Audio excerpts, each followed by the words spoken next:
Well, I've always hated slavery. I've seen it. I've seen the effects of it. I've seen the way slaves were bought and sold. I've always believed slavery was wrong. I've said on more than one occasion that if slavery is not wrong, nothing is. And to those people who believe that there was nothing wrong with slavery, I've suggested that they try it on themselves, and none has taken up that challenge yet.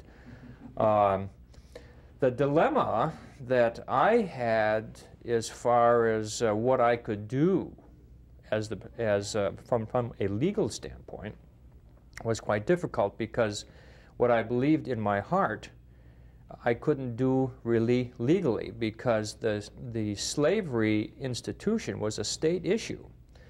There was nothing in the Constitution that allowed me as president to abolish slavery.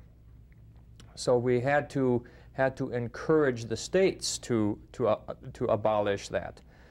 What we were trying to do, really, not so much to abolish slavery in the states where it already existed, but to prevent its extension into the territories. My belief was that if we could do that, slavery would ultimately become extinct in the states.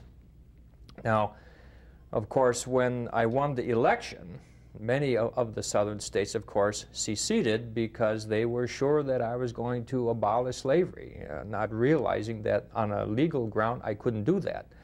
And then, of course, you've got the radical abolitionists in the North who want emancipation right now.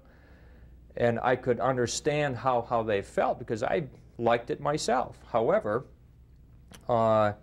because I am bound to protect, defend the Constitution, according to my oath, I couldn't do that.